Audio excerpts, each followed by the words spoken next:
आवाज जा रही है? बैठो बाबू जल्दी। इससे पहले क्लास में आपको कहां तक पढ़ाए थे?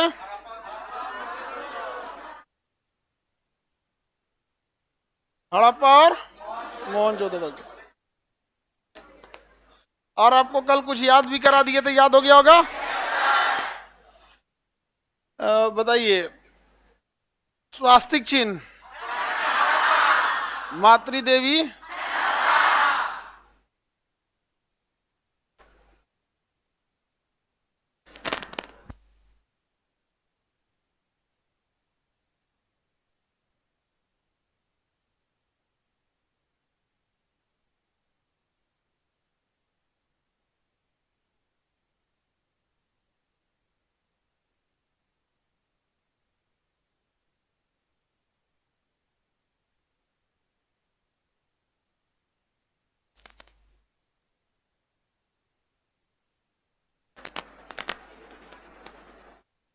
चलिए हम लोग देखते हैं। बताइए सबसे चौड़ी सड़क, सभागार, स्नानागार, RS-37, मृतकों का टीला, धान की भूसी, रंगपुर, धान की भूसी, खेती के निशान, कालीबंगा, हल, जोता हुआ खेत, दो दो फसल, कालीबंगा, चूड़ी, कालीबंगा, अलंकृत ईंट, कालीबंगा, कालीबंगा में भी है, चनहुदड़ो में भी है। सुई धागा, बिल्ली का पीछा करता है कुत्ता, सौंदर्य सामग्री, औद्योगिक नगर था, चनहुदड़ो। कौन सा? चनहुदड़ो। यहां तक बता दिए थे।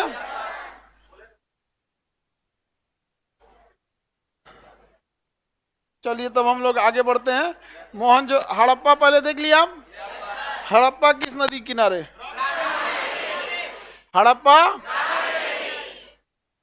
हड़प्पा रावी नदी किनारे। मोहनजोदड़ो,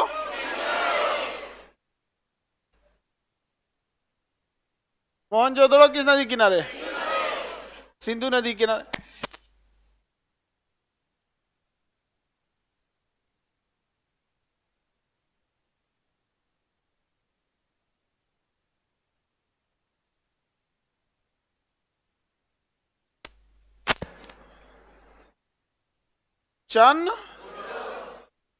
चनहुदड़ो ये भी कहाँ है?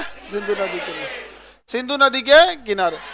देखिए जिसमें दड़ो लगा रहता है ना, जैसे चनहुदड़ो, मोहनजोदड़ो, जुरिद जोदड़ो, कोट दीजी, ये सब जिसमें भी दड़ो लगा है ना, ये सब कहाँ है? पाकिस्तान में। सब कहाँ है? पाकिस्तान में। तो वो पाकिस्तान में रहते हैं सर। कई बार एक बार यूपीएससी में क्वेश्चन पूछा था, इनमें से कौन सा शहर भारत में नहीं है? तो उसमें ना जिसमें दड़ो लगा रहेगा कोई भारत में नहीं है। चनहुदड़ो ये सब भारत में नहीं है। रंगपुर पढ़ा दिए। कालीबंगा, कालीबंगा, कालीबंगा यहां तक पढ़ा दिए थे। 1 2 3 4 5, इन पांचों में से कोई दिक्कत नहीं आएगा। बताइए। चूड़ी, जोता हुआ खेत, हवन वगैरह, कालीबंगा। खेती से पहले वो लोग हवन करते थे, तो हवन वगैरह, दूधी फसल, धान की भूसी, धान की भूसी। सबसे पश्चिमी शहर कौन था? सुतका गेंडोर। सबसे उत्तरी, सबसे दक्षिणी, सबसे पूर्वी, आलमगीर, आलमगीर। सौंदर्य वाला शहर चनहुदड़ो। देखिए जो भी शहर बसता था, कहीं यहाँ मकान है, कहीं कोई मकान है, ऐसे ऐसे कहीं के पूरे मकान होते थे। यहाँ पे पूरा शहर बसा होता था, और इस शहर के चारों ओर बाउंड्री रहती थी, यानी दुर्ग रहता था। घर के बाहर नहीं, पूरे शहर के बाहर। तो शहर के बाहर एक दुर्ग बना होता था। सोचिए कितनी लंबी बाउंड्री होती होगी। पूरे शहर के बाहर बाहर क्या रहता था? बाउंड्री रहता था। लेकिन चनहुदड़ो शहर में बाउंड्री नहीं देखने को मिला। चनहुदड़ो शहर में बाउंड्री नहीं। तो क्वेश्चन पूछेगा तो यहीं से कि दुर्ग रहित, मतलब दुर्ग मतलब बाउंड्री, रहित मतलब नहीं था, असहित मतलब है। तो सिंधु सभ्यता के सभी शहरों में दुर्ग पाया गया था, लेकिन चनहुदड़ो में दुर्ग हाँ नहीं पाया गया। चनहुदड़ो में किसी प्रकार का दुर्ग नहीं पाया गया था। समझ में आ गया? Any problem? तो चनहुदड़ो, कालीबंगा के बारे में तो समझा ही दिए आपको, चनहुदड़ो ये सब आपको मेनली ध्यान रखना है नदी किस में कौन सा है क्या। और बस पहला वाला है कि 1921 में खोजा गया, दयाराम साहनी ने खोजा था और यह रावी ने, बाकी सब में नदी ही सबसे ज्यादा इंपॉर्टेंट रहता है, कौन कहाँ नदी पे पाया गया था। कालीबंगा बताइए किस नदी किनारे? कालीबंगा घग्घर नदी किनारे। नहीं पढ़े हो लोग घर पे, चुपचाप देख के आए। कालीबंगा, चनहुदड़ो सिंधु, मोहनजोदड़ो हड़प्पा, रंगपुर,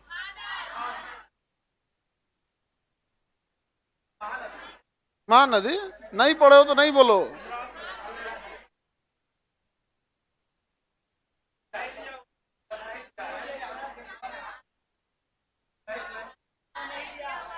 पीछे लिस्ट होगा एगो पूरा, लिस्ट है ना पीछे, सिंधु सभ्यता के लास्ट में सारी नदियों का लिस्ट है। खैर ये उतना छोटा है। आगे बढ़े, लाइव वाले लोग आप बोलो।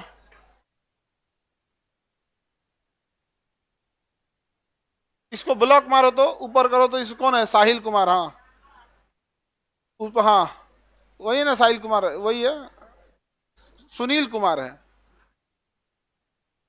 कह रहा है छुट्टी दे दीजिए सर, हमको शादी में जाना है।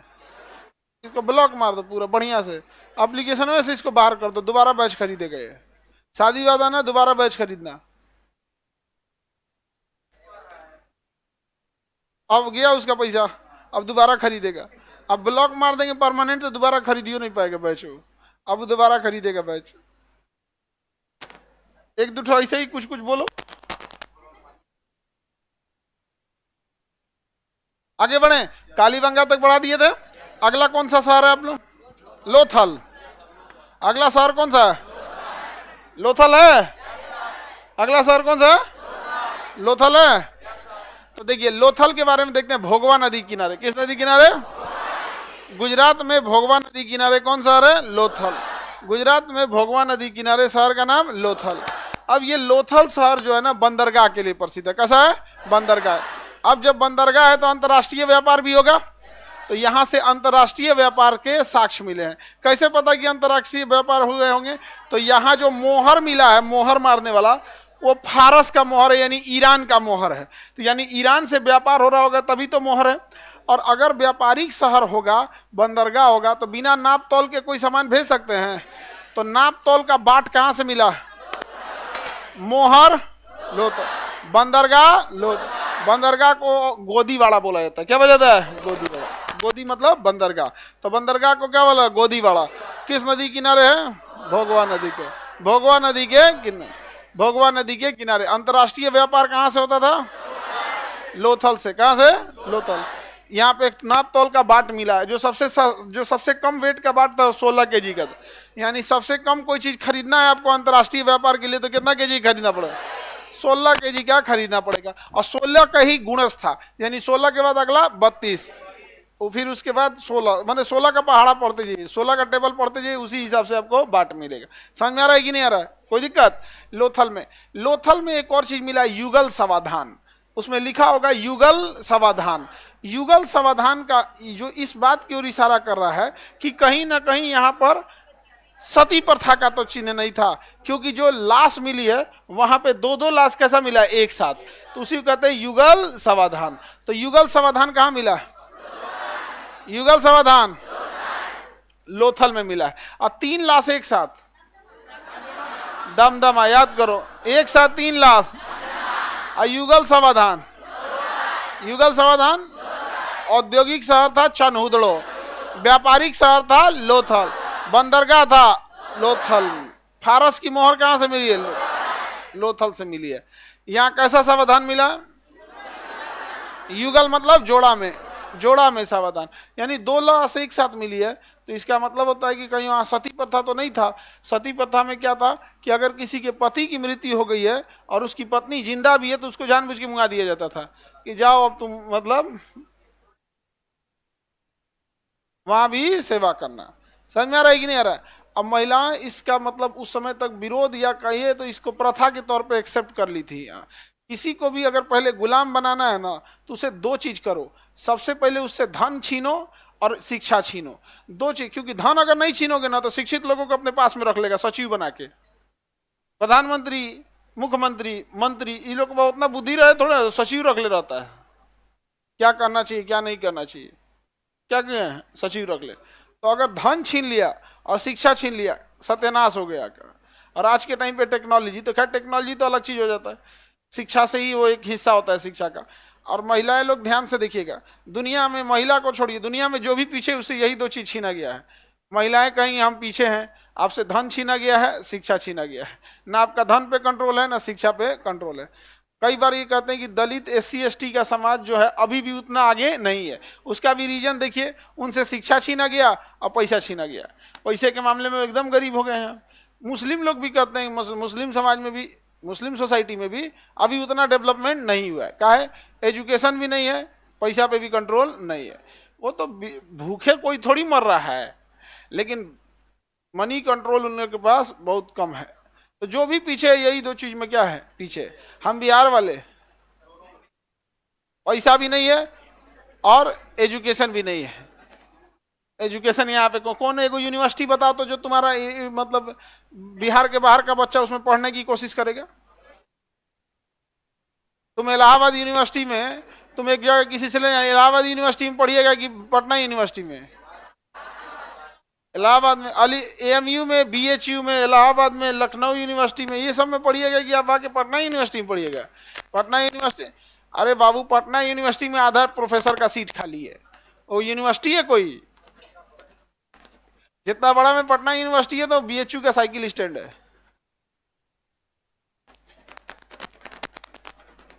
तुमको यूनिवर्सिटी अभी बढ़िया से नहीं देखे हो, उसमें से अलग लेवल का प्रोफेसर आधा खाली है सीट। तो पढ़ा कौन रहा है भाई उसमें? हाँ,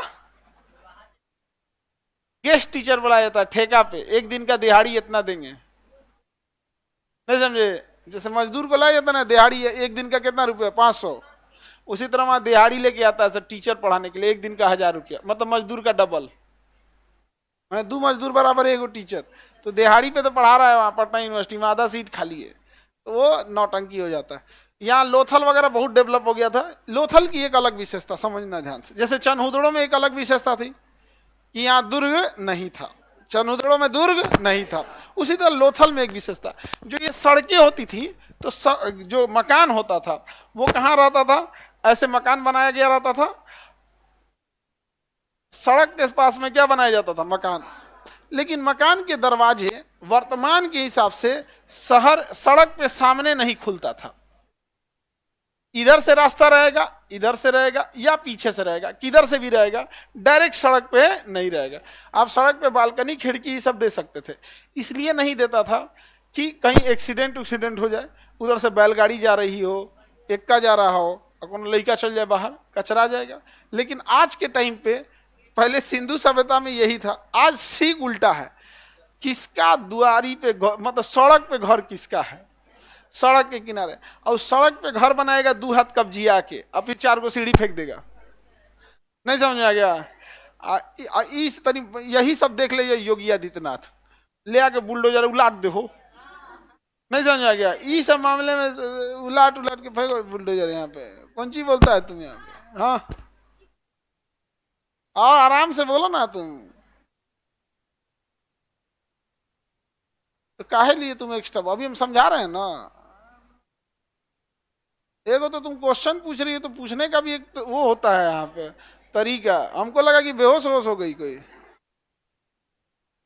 नहीं डर गया कि कोनो कुछ हो गया क्या। यहाँ पढ़ो, ठीक है? सड़कें कहाँ, दरवाजे कहाँ खुलते हैं? साइड में। सिंधु सभ्यता के जितने शहर हैं वो सड़क पे दरवाजे नहीं खुलेंगे, अमूमन या तो साइड में खुलता है या तो पीछे खुलता है, जितना भी शहर मिलेगा। समझा गया? लेकिन लोथल जो था ना, लोथल जो है ये औद्योगिक शहर था, इंटरनेशनल व्यापार होता था। तो जो यहाँ पे घर बनाए गए थे, उन घर में कोई ना कोई सामान होता था जिसका व्यापार करना होता था। क्या करना होता था? व्यापार। अब व्यापार करने के लिए बंदरगाह पे ले जाएंगे, तो बंदरगाह पे ले जाने के लिए जैसे किसी के घर में कोई सामान बना तो वो सामान भेजेगा ना, फिर बैलगाड़ी पे लाद के फिर बंदरगाह पे जाएगा, फिर पानी वाली नाव में लादा जाएगा, वो लेके जाएगा। तो केवल लोथल में जो सड़कें थी वो ठीक सड़क के सामने खुली थी, केवल लोथल में जो थी वो कहाँ खुली थी, बाकी शहर में पीछे, बाकी शहर में पीछे, पीछे या साइड में कहीं पे भी, अमूमन पीछे ही खुलते थे, लेकिन लोथल में सामने। समझ में आ गया कि नहीं आ गया? किसी को दिक्कत? तुम्हारा हो गया डाउट क्लियर बबनी? हो गया? कितना बार बोले जब क्लास में रहे तब तो नोट्स मत देखा करो, घर से पढ़ के आया करो। वो यहीं पढ़ रही थी, अब अचानक देखिए सर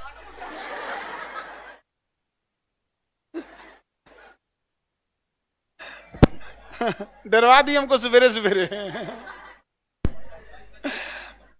आगे बढ़ते।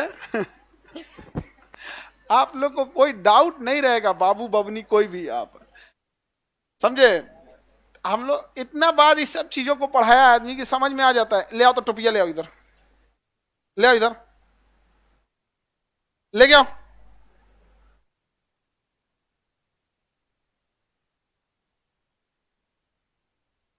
ना टंकी अन्ने से उन्ने करके रखा, दे देंगे, आग लगा दो इसमें।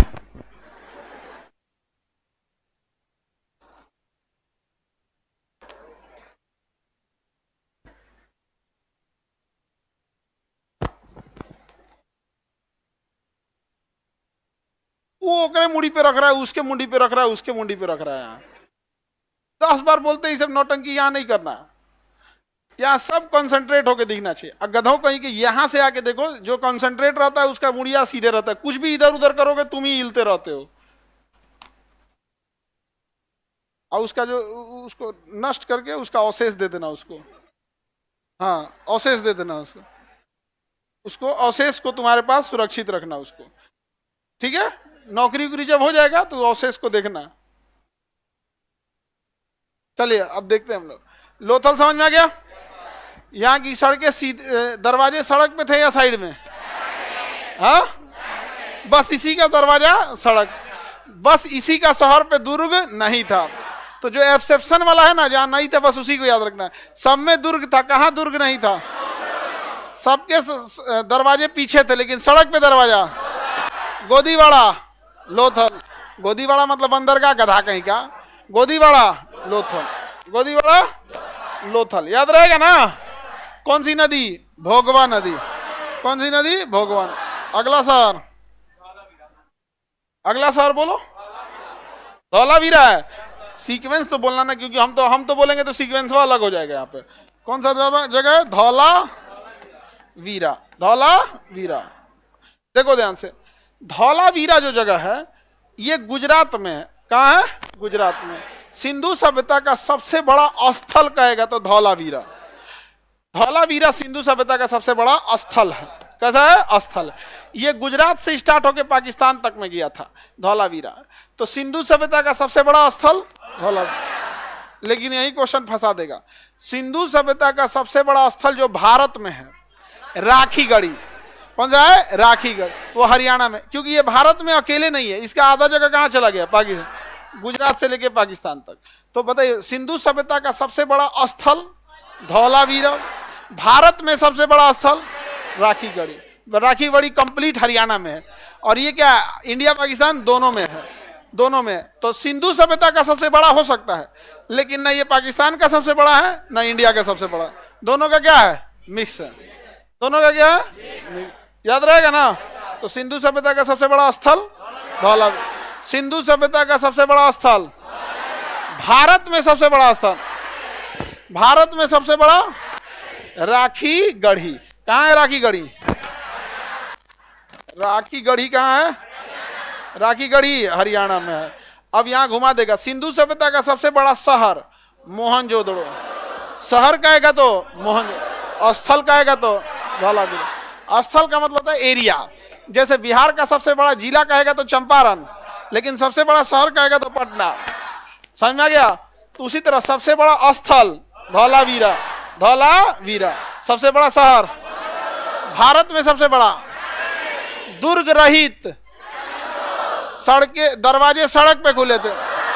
गोदीवाड़ा, खेती के साथ, हाँ, चूड़ी, हवन कुंड, हल, बिल्ली का पीछा करता कुत्ता, सौंदर्य साधन, सुई धागा, मातृ देवी की मूर्ति, पशुपति शिव, सभागार, स्नानागार, RS-37 कब्रिस्तान, लाशों का ढेर, जोड़ा में लाश, युगल समाधान, लोथल, युगल समाधान, लोथल।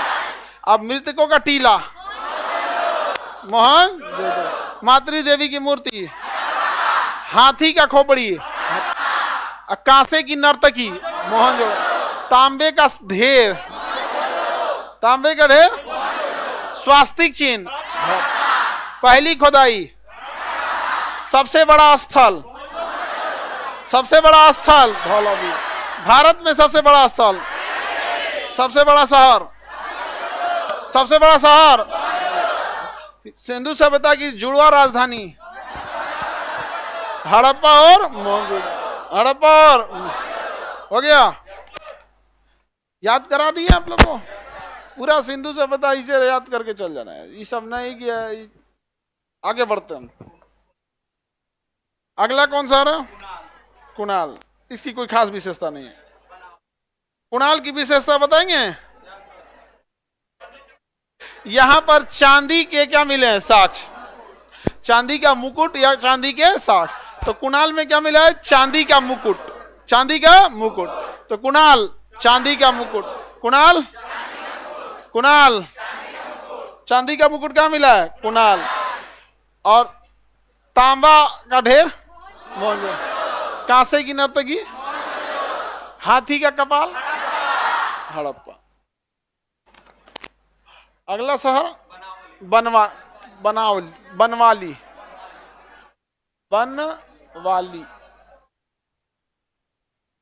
बनावली लिख दिया है, बनवाली होता है। क्या होता है? बनवाली। ये जो इसका नाम है बनवाली, लेकिन ठीक से बनाया नहीं गया था इसको। सिंधु सभ्यता का सबसे खराब शहर अगर कोई था तो बनवाली। नाम था इसका बनवाली, बनावली। क्या नाम था? बनावली। लेकिन इसे ठीक से बनाया नहीं था। नाम क्या था? बनावली, बनवाली, लेकिन बनाया ठीक से नहीं था। समझो कैसे। सिंधु सभ्यता की विशेषता में सबसे बड़ी विशेषता थी नगर विशेषता, नगर नियोजन, यानी शहरों को अच्छे से डिजाइन करना। हर शहर 90 डिग्री के कोण पर उसकी सड़कें जाती थी, एकदम स्ट्रेट, एकदम स्ट्रेट, और चौराहा होता था। और सड़क के साइड साइड से नालियां जाती थी, और नालियां ढकी हुई रहती थी। समझ में आ गया कि नहीं आ गया? हर शहर में। लेकिन बनवाली को अच्छा से नहीं बनाया गया था। यहाँ नालियों की अच्छी व्यवस्था नहीं है, ले नालियों की अच्छी व्यवस्था नहीं। तो हर घर में एगो गड्ढा खोदा गया था, सोख्ता बोलते हैं जिसमें पानी उसी में गिराते रहेगा।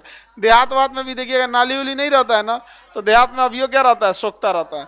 देहात में तो झगड़ा हो जाता है नाली निकालने के लिए, एने से नहीं एने से निकल, तो हमें घर से सामने से नहीं निकलना चाहिए। समझा गया? और शहर में हल्ला उड़ा दिया ऐसा कि गाँव में बड़ी खुशहाली है। गांव में एक से दूसरे को ना, मतलब कोने के घर में आज कौन सी बना है यो ध्यान रखता है सब। बड़ा मसाला छौंका रहा है, कोनो मेहमान आने वाले हैं क्या? नजर भी लगता है गांव वालों को बड़ी तेज। कुछ जगह नजर याद तो हो, नजर लग जाता। हाँ, बुर्ज खलीफा भाई तुम्हारे यहाँ आई है। दुबई के बाद बुर्ज खलीफा है ना, उसको नजर लग रहा है ना कुछ। 6 करोड़ की गाड़ी में घूम रहा है सो, रोल्स रॉय में, उनसे को नजर नहीं लग रहा। नजर कहां लगेगा? स्कूटी खरीदाएगा तब। स्कूटी खरीदा गया ना, नजर लगेगा उस पे गागर नींबू टंगाएगा, लोढ़ा टंगाएगा, छोटा नींबू टंगाएगा। तो छोटा नींबू टांगने से क्या फायदा? छोटा नजर से बचाएगा। बड़ा नींबू टांगो, गागर नींबू, जो बड़ा वाला जो होता है पूजा पाठ पे चढ़ता है छठ ओठ में, उसमें नजर पूरा गांव का नजर बचा लेगा। वहां पे नहीं समझे? पूरा नजर बचा लेगा। वहां पे कोहड़ा टांग के घूमो। इतना अपने यहाँ ये सब चीज है। दुनिया चांद पे चल गई, नहीं समझे? और अभी हम लोग चौराहा का मिट्टी से नजर उतार रहे हैं। PR-100 चौराहा का मिट्टी, झाड़ू का तिनका, बबुआ के नजर गुजर ही है आग में जर जीते। अमेरिका स्टार लिंक बना रहा है इलॉन मस्क, और हम लोग नजर उतार रहे हैं। आगे बढ़े तो बनवाली अच्छा से बना था, इसकी सड़कें सीधी थी, टेढ़ी मेढ़ी, नालियां थी, घर में क्या देखा है? सुख। घर में क्या मिला है? सुख। आगे बढ़े, घर में सुख था, सड़कें टेढ़ी मेढ़ी, नालियों का अभाव, नालियों का अभाव, बनवाली। चांदी का मुकुट, चांदी का मुकुट, लोथल तो शहर का ही नाम हो गया। लोथल किस नदी किनारे? गोदीवाड़ा। अच्छे से बना हुआ शहर नहीं था, सड़कें टेढ़ी मेढ़ी थी, दुर्ग रहित, दरवाजे सड़क पर, गोदीवाड़ा, चांदी का साक्ष, चांदी का साक्ष, धान की भूसी, धान की भूसी, हाथी का खोपड़ी। हड़प्पा। वेरी गुड, तुम लोग को सब याद हो रहा है? याद हो रहा है ना? सिंधु सभ्यता को जितना जल्दी पढ़ के भाग जाओ यहाँ से, बहुत उठपटांग चीज होता है। इसमें विद्यार्थी सब पगलाया रहता है, ये यहाँ पे कहीं कौन जी पगले रहता है। एक हफ्ता सिंधु सभ्यता पढ़ता है, क्या मतलब बनता है एक हफ्ता सिंधु सभ्यता पढ़ के? आगे बढ़े, अगला शहर आप बताइए। रोपड़। पंजाब में था रोपड़। रोपड़, उसके साथ पालतू जानवर भी दफना दिए जाते थे। क्या दफनाए जाते थे? पालतू जानवर। पालतू जानवर, जैसे बुर्ज होम में कुत्ता दफनाया जाता था ना, रोपड़ में भी क्या दफनाया जाता है? पालतू जानवर। पालतू जानवर, पालतू जानवर।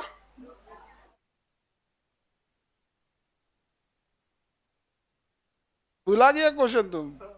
पहले याद कर लो तब बोलना। बताइए, बुर्ज होम में भी मानव के साथ क्या दफनाया गया? और यहाँ मानव के साथ उसके जानवर, मानव के साथ जानवर। तो यहाँ पे जानवर, बताइए, मानव के साथ साथ जानवर दफनाने की परंपरा।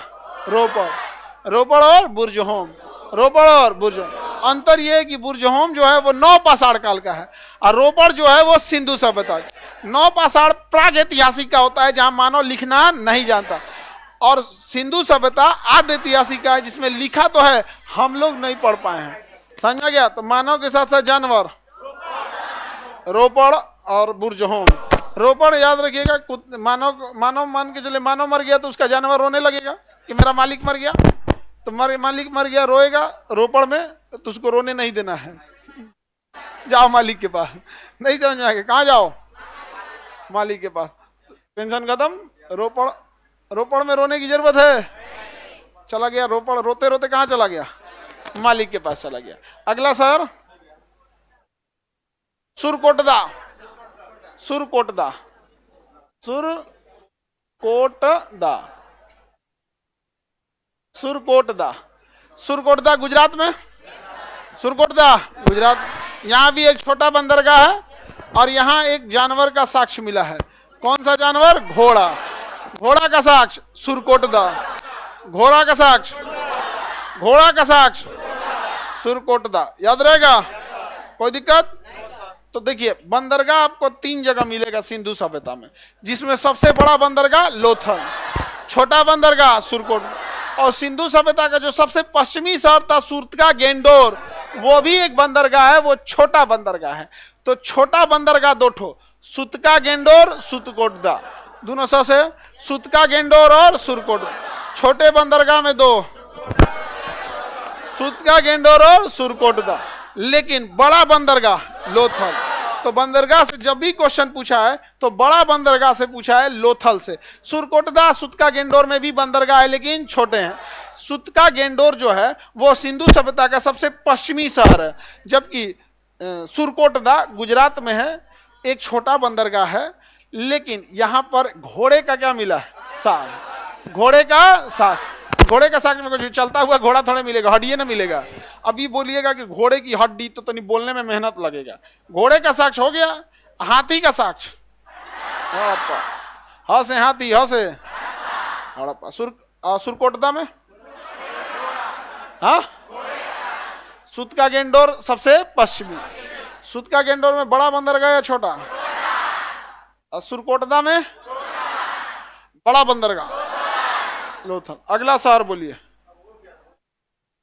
बस बस विशेषता पढ़ेंगे हम लोग।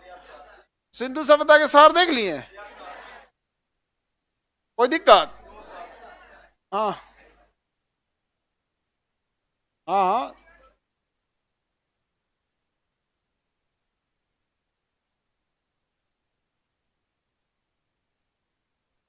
सेल खड़िया अब आगे पढ़ना है। देखिए स्वास्तिक चिन्ह सबसे पहले कहाँ मिला? हड़प्पा। तो वहां चिन्ह मिला है दीवालों पे बना हुआ यहाँ वहां। लेकिन मोहनजोदड़ो के लोग जो मोहर मारते थे ना, उनके मोहर पे स्वास्तिक था, उनके दीवाल वाल पे स्वास्तिक चिन्ह नहीं था। तो मोहर अलग चीज हो गया, लेकिन स्वास्तिक चिन्ह कहेगा तो हड़प्पा। और वो उसी हड़प्पा, क्योंकि स्वास्तिक चिन्ह धार्मिक चिन्ह होता है, तो मोहर पे भी वही मार देता है। हिटलर में देखिएगा ना, हल्का सा तिरछा ऐसे स्वास्तिक चिन्ह था उसका, हिटलर का वो चुनाव चिन्ह, मोहर हिटलर का। समझ में आ गया कि नहीं आ गया? किसी को दिक्कत? अंग्रेजों से कह दीजिए हिटलर अच्छा आदमी था तो उसको लहर जाता है, बहुत लहर जाता है। हमसे तो कोनो अंग्रेज मिलता है तो उसके सामने हिटलर की खूब तारीफ कर देते हैं, लहर जाता है। मतलब हिटलर तुमको मारा तो गुनहगार हो गए, और तुम जलियांवाला बाग में आके मार दिया तो तुम अच्छा, नहीं समझे? The great Hitler. अरे उसकी वजह से हम लोग को आजादी फटाक से मिल गई, मार के कमर तोड़ दिया ब्रिटेन का, समझे? नहीं तो हम लोग को आजादी मिली रहती 47 में तो नहीं मिलती, थोड़ा लंबा टाइम में रहता उसका, मतलब 5-10 साल और खींच देते सब। लेकिन मारा हिटलर ने, तबाह तबाह कर दिया। इवन की जो आजादी का भारत का विधेयक पास हुआ था उसमें 48 में आजादी देना था, 1948 में आजादी देना था। इवन वहां का प्रधानमंत्री ने बोला था क्लीमेंट एटली ने कि 1948 में आजादी देंगे। लेकिन भारत को संभालने के लिए उसके पास इतना पैसा ही नहीं बचा, पैसा ही नहीं बचा, तो उसको 1 साल पहले ही वापस बुलाना पड़ा। जैसे आपके माता पिता आपको पटना भेज के पढ़ा रहे हैं ना, तो उनका खर्च आ रहा है कि नहीं? कभी कभी किसी की घर की अर्थव्यवस्था, पैसे की स्थिति इतनी खराब हो जाती है कि उन्हें वापस बुलाना पड़ता है, तय समय से पहले ही, तय समय से पहले ही बुलाना पड़ता है। तो वो थोड़ा सा गड़बड़ हो जाता है। और लड़की सब में क्या होता है, घर वाले टाइमे कम दे के भेजते हैं, समझे? टाइमे कम दे के भेजते हैं 6 महीना के लिए। और लड़की सब डिप्लोमेटिक नहीं होती है, सब स्ट्रेट फॉरवर्ड होती है सब। तो जैसे लड़का सब रहेगा सब ना, अगर उसको टाइम चाहिए, मान के चलिए 1 साल घर से, मान के चलिए उसका 1 साल हो गया पटना में, अब उसका 1 साल और चाहिए, किसी वजह से वैकेंसी लेट हो गई, एग्जाम कैंसिल हो गया, सिलेबस कंप्लीट नहीं हुआ, तो उसे 1 साल अगर एक और चाहिए, तो घर वालों से बड़ा डिप्लोमेटिक बात करेगा कि 2-3 महीने का और बात है, फिर 2-3 महीना कहेगा, फिर 2-3 महीना कहेगा। तो घर वालों को लगेगा 2-3 महीना और रख देते हैं, फिर 2-3 महीना कोनो नया, यही सब खड़े बोल दीजिए 1 साल और आ जाए वापस, नहीं समझे? डिप्लोमेटिक नहीं होती है सब, तो ये बहुत खराब हो जाता है। डिप्लोमेसी की दुनिया में, डिप्लोमेसी बहुत मायने रखती है। इसलिए पूरी दुनिया में देखो, आप भारत में आरोप लगाइएगा कि महिलाओं को दबा दिया जाता है, उनको आगे बढ़ने से नहीं रोका जाता। जापान, चाइना, कोरिया, यूरोप, कितने देशों की प्रधानमंत्री या राष्ट्रपति को आप महिला देखेंगी? लिमिटेड। अब भारत में ये तो बात कहिएगा ना, तो डिप्लोमेसी बहुत जरूरी है। हम बोलना 3 साल की उम्र में सीख जाते हैं, लेकिन क्या बोलना है ये जिंदगी भर सीखते रहते हैं। अब ये सब लड़का सब जो होता है सब ना, बहुत डिप्लोमेटिक होता है सर। जितना बढ़िया बात बोले उतने सावधान रहना, लोग खतरनाक डिप्लोमेटिक है वो। तुम लोग को अगर मोबाइल खरीदना रहेगा घर से, तो कहोगी 20,000 का मोबाइल है, सस्ता मोबाइल ले लो, ये ऐसे नहीं बोलेगा सर, ऐसे नहीं। पहले मोबाइल के लिए रेडी कराएगा सर, क्या क्या 13-14 हज़ार का मोबाइल है, उसको लेना है 20,000 वाला, तो 12-13 पे शुरू करेगा। लेकिन कहेगा जानते हैं पापा, इन मोबाइलों में गड़बड़ी ये है ना कि इसमें ब्लास्ट हो जा रहा है इसका बैटरी ठीक नहीं है, मेमोरी ये ज़्यादा नहीं है, फिर बदलना पड़ेगा। तो 2-3 हज़ार और लगा देंगे ना, तो एकरा से अच्छा हो जाएगा। तो 12-13 से उनको उठा के 16-17 पे ले जाएगा। अरे ऐसे कैसे? 16-17 पे ले जाएगा। और जब पापा 16-17 पे रेडी हो जाएंगे तब मम्मी के पास जाएगा कि 16-17 वाला से तो अच्छा रहेगा, 2,000 ना और मिलाना होगा, 30,000 वाला ठीक है। और 1-2 हफ्ता आगे पीछे करेगा, लेके चल दिया मोबाइल।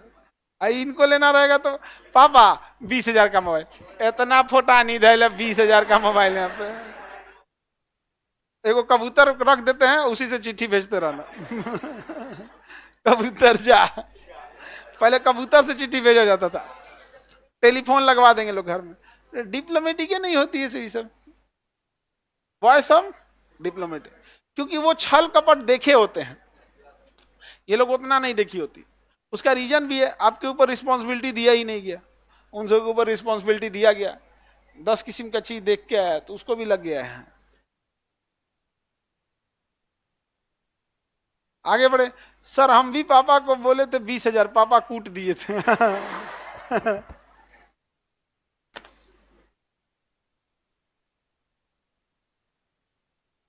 आगे बढ़ते हैं।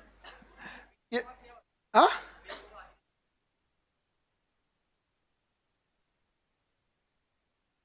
अभी बताते हैं पूरा, विशेषता में हम लोग उसको देख लेंगे, ठीक है। मन का मेनुआ या फिर गलीचा, ये सब चीजों को उसमें हम लोग देख लेंगे। ये तो आप लोग समझ में आ गया। शहरों में कोई दिक्कत है किसी को? हाँ, सुरकोटदा में क्या मिला? हाथी, घोड़ा, घोड़ा और छोटा बांदर। अच्छा, हम यहाँ पे हम कुछ भी पूछेंगे शहर में से आपको बताना पड़ेगा। दुर्ग रहित, हाथी का साक्ष, चांदी की मुकुट, शहर अच्छे से नहीं बसाया गया, सड़कें टेढ़ी मेढ़ी, युगल समाधान, युगल समाधान लोथल। कहाँ पे? लोथल, लोथल में। कलश में पढ़ा दिए आप लोगों ने।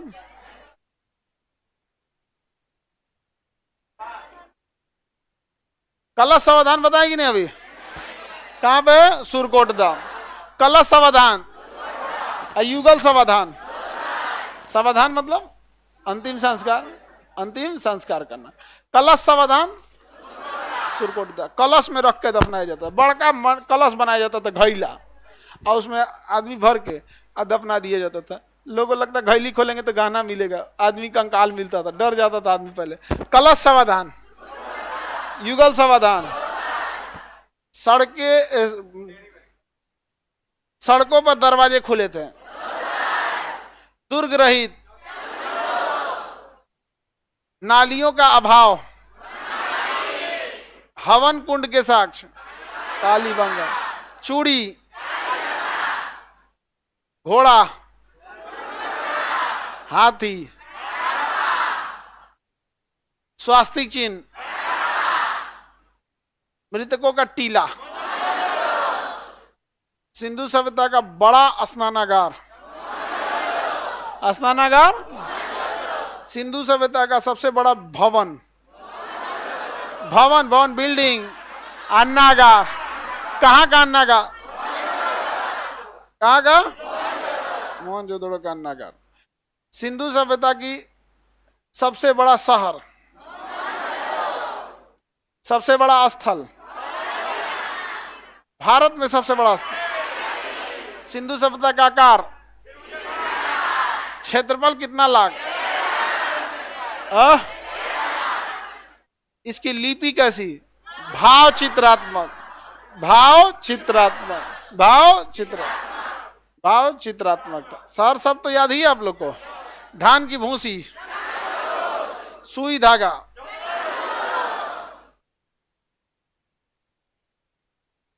गाड़ी हर जगह मिला है, वहां पर उस समय का प्रयोग था। यहाँ पर धान की भूसी, मानव के साथ जानवर, रोपड़, मानव के साथ जाओ, रोएगा।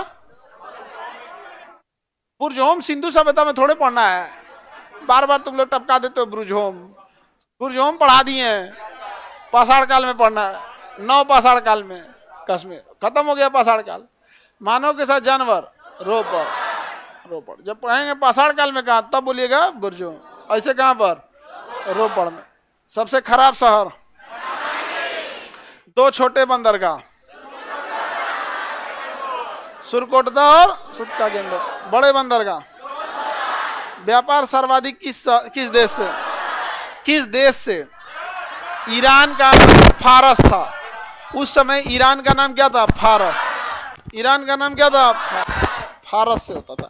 सिंधु सभ्यता की विशेषताओं को हम लोग देखते हैं एक एक करके। सिंधु सभ्यता जो था वो मातृसत्तात्मक था। मातृसत्तात्मक का मतलब क्या होता है? मतलब माँ के नाम से ही जाना जाता था। जैसे अभी हम लोग का समाज पितृसत्तात्मक है, लोग अपने पिता का नाम बताते हैं, पिता नहीं है तो स्वर्गीय लगा के बनाएंगे लेकिन पिता का ही बताएंगे, माता का नहीं बताएंगे। समझ में आ गया कि नहीं आ गया? लेकिन वहां पे सिंधु सभ्यता में समाज कैसा था? मातृसत्ता। किसके बेटा हो तो माता का नाम बताता। आप लोग को मातृसत्तात्मक फील कब होता होगा? जब आप नानी के घर जाते होंगे तब। क्या कर लड़का हो तब आपको मम्मी के नाम बताना पड़ेगा, नहीं समझे? तो मातृसत्तात्मक आपको फील। अच्छा, जब हम लोग पढ़े ही नहीं थे, उसकी लिपि ही नहीं पढ़ पाए हम लोग, तो पता कैसे चला कि मातृसत्तात्मक है? चित्र से पता चल गया। इसे पता चला चित्र, ये महिलाओं का चित्र प्रधान था। यहाँ पर एक मातृ देवी की मूर्ति मिली है और एक मूर्ति मिली है जिसके पेट से अनाज निकल रहा है। तो जो ये बता रहा है कि महिलाओं का क्या था, वहां बना था। तो समाज कैसा था? मातृसत्तात्मक था। सिंधु सभ्यता की लिपि पढ़े हम लोग। खासी जनजाति वर्तमान में जो है ना, वो भी कैसी है? मातृसत्तात्मक। खासी जनजाति मातृसत्तात्मक। देखिए, सिंधु सभ्यता में जो भी व्यापार वगैरह होता था ये फारस की से ज्यादा होता था। अब सिंधु सभ्यता में ज्यादा जो जानवर देखा गया वो एक सींग वाला जानवर देखा गया।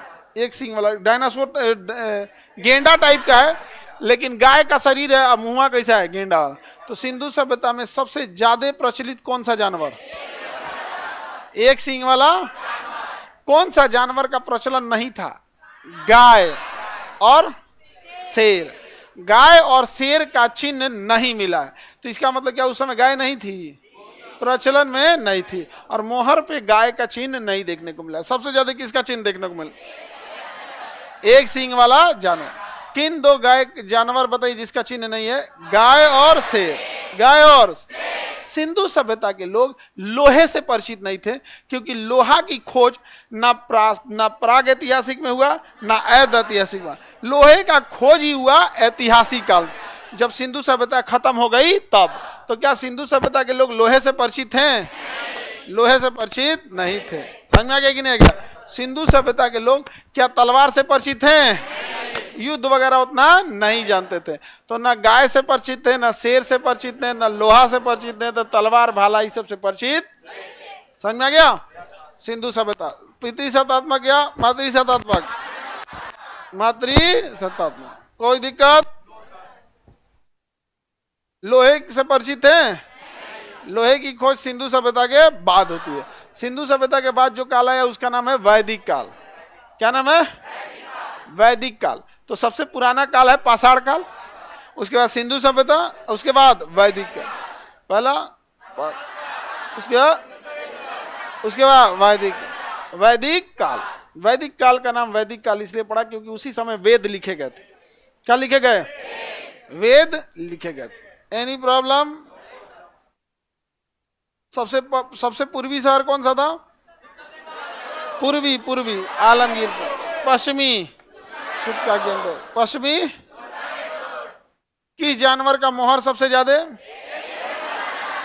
मोहर पे दो जानवर जिनका चिन्ह नहीं मिला है, गाय और। युद्ध से परिचित थे ये लोग? युद्ध से परिचित थे? नहीं थे, युद्ध से परिचित नहीं थे। मनोरंजन के लिए ये शतरंज खेलते थे। क्या खेलते थे? चेस खेलता था उस जमाने में। इनका पसंदीदा जानवर जो था एक सींग वाला जानवर था। अब पसंदीदा पक्षी था बत्तख। पसंदीदा पक्षी सिंधु सभ्यता के पसंदीदा पक्षी, खेल शतरंज। पक्षी, जानवर जीवन का मुख्य उदय, अर्थव्यवस्था का आधार कृषि। अर्थव्यवस्था का आधार कृषि। और किसी का ये व्यापार करते थे या नहीं? उस समय क्या बेचते थे? यही सब, गेहूं चावल मसाला, यही सब तो बेचते थे। क्या सिंधु सभ्यता के लोग कपास से परिचित थे? कपास से परिचित थे? वो कपास को ही कहते हैं सूती वस्त्र। अब मोहनजोदड़ो से सूती वस्त्र के साक्ष्य मिले हैं। कपास को ही तो कहते हैं सूती वस्त्र। सूती वस्त्र किसका बना होता है? मोहनजोदड़ो का बना होता है। सूती वस्त्र बना होता है कपास। तो सिंधु सभ्यता के लोग कपास से परिचित थे, कपास से परिचित थे, कपास से परिचित थे। लोहे से परिचित नहीं, चांदी से थे, सोना से थे, तांबा था, कांसा नहीं था, लोहा नहीं था। कांसा तो था ही, सिंधु सभ्यता को ही कांस्य युगीन सभ्यता कहते हैं, क्योंकि इसी समय तक कांसे की खोज हुई थी। लेकिन लोहे से परिचित नहीं थे। लोहे से परिचित हैं? पसंदीदा पक्षी, जीव, अर्थव्यवस्था का आधार, कपास का उगाते थे, कपास उगा लेते। और कपास का व्यापार कहाँ करते थे? फारस। कपास का व्यापार कहाँ करते थे? फारस में करते थे। अर्थव्यवस्था का आधार, व्यापार सबसे ज्यादा किस देश से? किस धातु से परिचित नहीं थे? किन दो जानवर से परिचित नहीं थे? युद्ध जानते थे? तलवार भाला से परिचित नहीं थे। समाज प्रतिशतात्मक या मातृशतात्मक? लिपि हम पढ़ पाए हैं? भाव चित्रात्मक थी या नहीं थी? भाव चित्रात्मक लिपि थी। क्या हम पढ़ पाए हैं?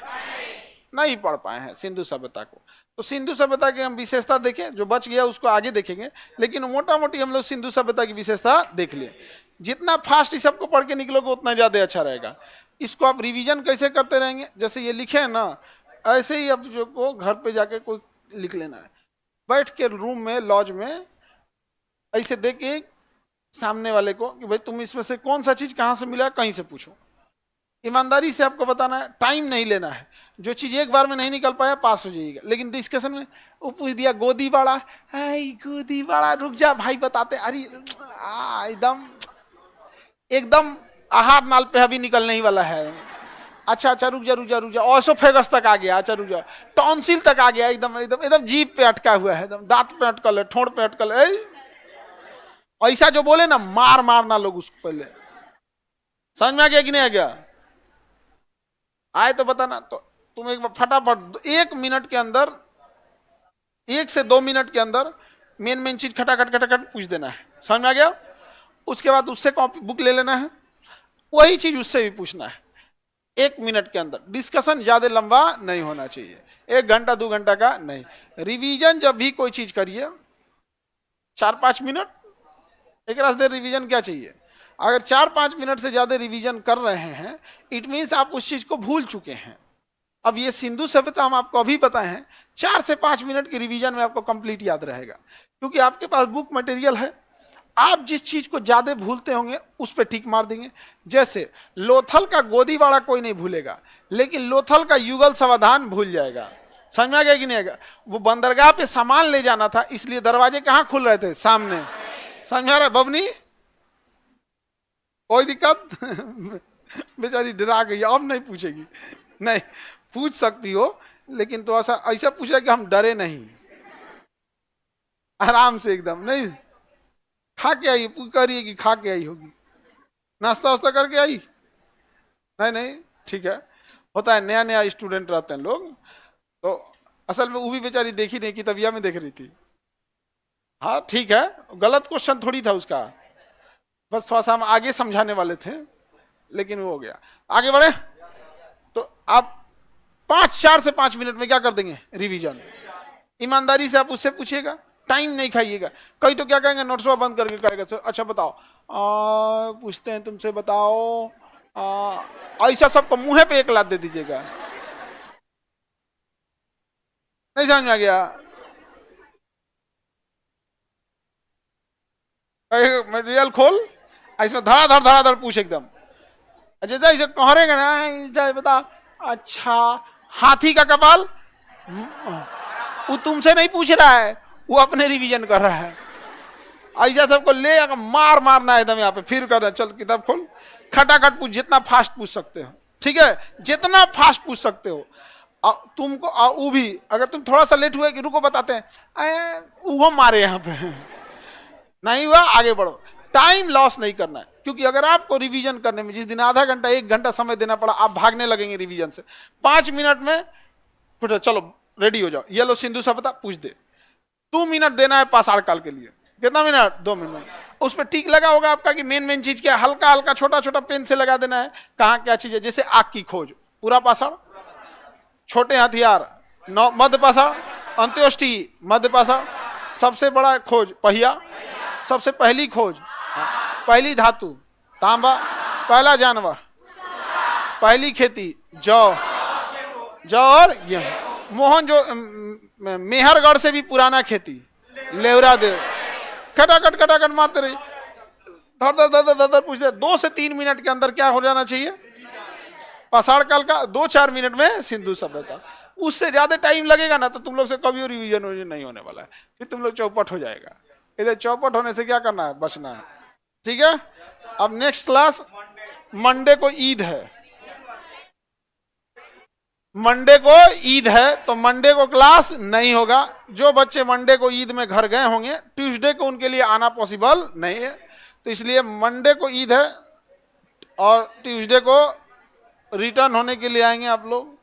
तो वेडनेसडे को दिन बुधवार, तो नेक्स्ट क्लास कब है? बुधवार का। हाँ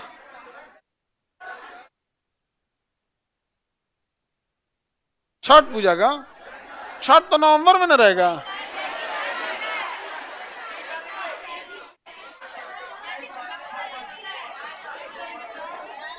अब हर एक मेन छठ में तो होता ही है ना, मेन छठ में होगा। अब बड़े त्योहार में देखो, बहुत ज्यादा छुट्टी पे भी दे देने में ना, थोड़ा सा क्लास में कंटिन्यूटी में थोड़ा सा दिक्कत आ जाता। अब जैसे ईद बकरीद मुस्लिम में सबसे बड़ा त्योहार हो जाएगा, दिवाली दशहरा छठ होली ये बड़े त्योहार हो जाते हैं। रक्षाबंधन में तो हम यहीं रोक लेते हैं रक्षाबंधन में जिसको घर जाना है रक्षाबंधन में तो यहीं रोक लेते हैं। तो हर एक फेस्टिवल में अगर हम लोग देने लगेंगे तो क्लास थोड़ा सा डिले हो जाएगा। अब जैसे ईद में क्या है कि ईद बड़ा फेस्टिवल है, मुस्लिम लोग जाएंगे छुट्टी के लिए। अब वो अगले दिन कैसे आ पाएगा, कोई किशनगंज जाएगा सोमवार के दिन, अगले दिन आएगा कैसे आ, ठीक है। तो अगला क्लास कौन सी हो गया तुमको? तो अभी मंडे अगला क्लास करेंगे तो पढ़ाएंगे आपको इसी में ना है, सिंधु सभ्यता में ना। तो सिंधु सभ्यता खत्म कहाँ हुआ, जो बचा हुआ बुधवार को पढ़ाएंगे, ठीक है। जो टॉपिक है वहां पे उसको, हाँ सेवई का PDF आप सब लोग को दे देंगे।